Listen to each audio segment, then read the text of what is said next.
Good morning, students. In first four videos of this chapter, you learned about nationalistic upsurge in India. This is very lengthy chapter, so today I am going to repeat what you learned in first four videos. In this way, it will be easy for you to understand the whole content and you can connect all the events.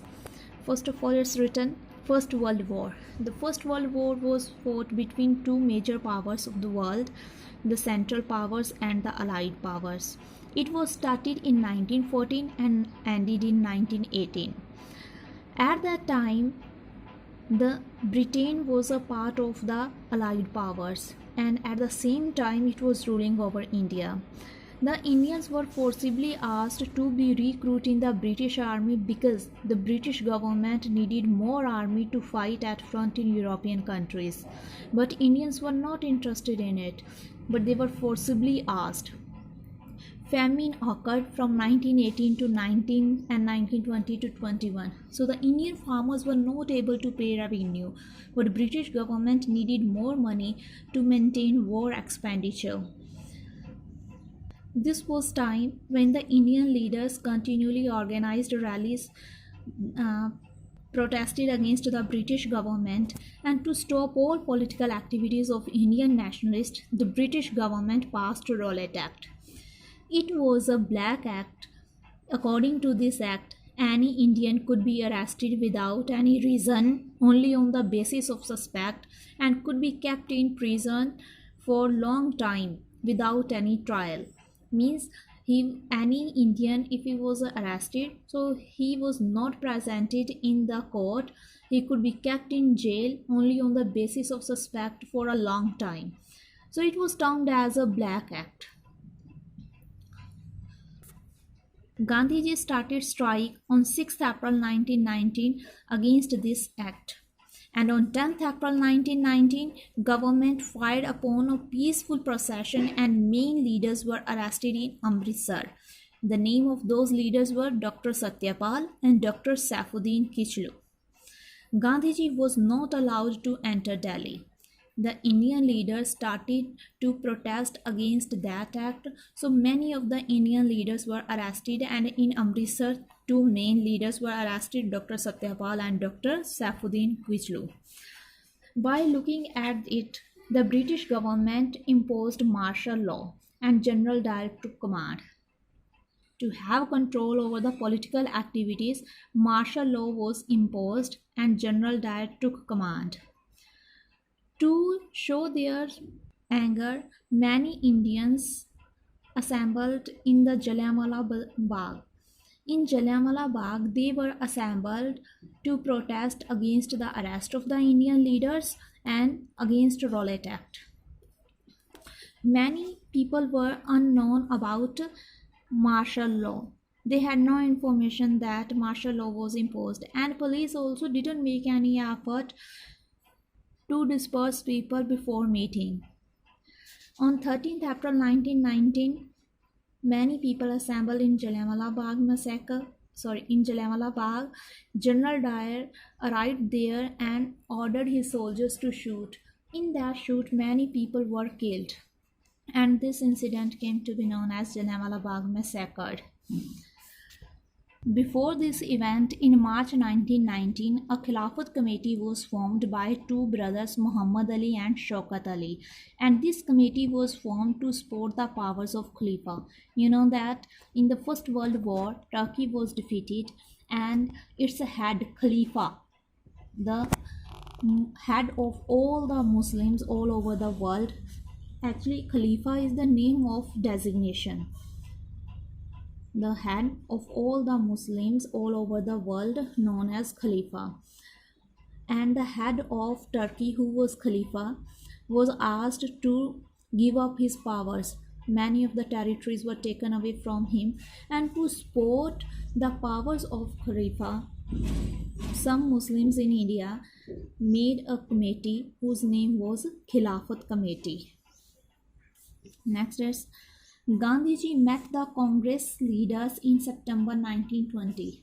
After the Jallianwala Bagh massacre, Gandhiji met two Congress leaders in September 1920 to start non-cooperation movement in support of Khilafat as well as of Swaraj. Actually, the official announcement of non-cooperation movement was done on 1st August 1920. But later, in September 1920, Gandhiji decided to convince two other leaders to support non-cooperation movement and to support Khilafat movement, because Gandhiji thought that it was a good chance for Indians to be united. It was a golden opportunity for Hindu and Muslim unity. Finally, at the Congress session at Nagpur in December 1920, a compromise was worked out and the non-cooperation program was adopted. The non-cooperation movement was officially announced on 1st August 1920. Then meetings were held in September 1920, December 1920. Finally, in December 1920, Gandhiji was able to convince to the other Congress leaders to support to Khilafat movement and start a nationwide non-cooperation Khilafat movement. Non-cooperation Khilafat movement gained momentum in 1921. In Feb 1922, movement was withdrawn by Gandhiji due to Chauri Chaura incident. In Gorakhpur district in UP, at the place of Chauri Chaura, some people were protesting against the policies of the Britishers. That peaceful crowd was attacked by the British police. In that attack, 3 Indians were killed. Angry mob set fire in a police station. In that police station, many policemen were burnt alive. By looking at this incident, Gandhiji withdrew non-cooperation movement. Non-cooperation movement was ended in Feb 1922. Later in 1923, Swaraj Party was formed by Chittaranjan Das and Motilal Nehru because they wanted to participate in the council elections and wanted to gain some power so that they could view their ideas in front of the government. At that time, 2 factors responsible for starting a new nationwide movement. In 1923, Swaraj Party was formed, and in 1927, Simon Commission was set up, and in 1929, the whole world was experiencing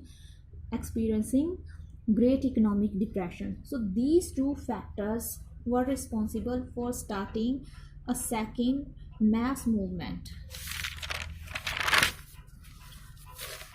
Simon Commission was set up in 1927 by Tory government of England to look into the functioning of constitutional system in India and suggest changes. To have look over the functioning of the constitutional system of India, the Tory government in England set up a commission, Simon Commission, in 1927. But in that commission there was no any Indian member. So how could they give correct report to the British government in England? This commission arrived in India in 1928 and it was welcomed by Indians, by Congress Party and Congress leaders and Muslim League with slogan Simon go back. People showed black flags and said Simon go back. By looking at this national upsurge, Viceroy Irving provided a vague offer of the dominion status of India in October 1929. Means to have control over all these political activities, Viceroy Irving thought that if he would provide a vague offer, vague means unclear offer, that India would be set free within upcoming time. So all the political activities would come to an end. So he provided a vague offer in October 1929. But it could not satisfy Indians. Then in December 1929, Nehru met Congress leaders in Lahore session and decided that 26 Jan 1930 would be celebrated as the first Independence Day. But it failed due to some reasons. That celebration attracted little attention. When Gandhiji found that Nehru's idea of Puran Swaraj was failed, so he wrote a letter to Viceroy Irving on 31st Jan. Nehru decided that 26 Jan 1930 would be celebrated as the Independence Day, but it was failed. So after 5 days, means on 31st Jan 1930, Gandhiji wrote a letter. In that letter, he stated 11 demands, and these demands were related to all the sections of the society. Some were for specific groups and some were for of general interest. And one most striking demand was of the removal of the salt tax.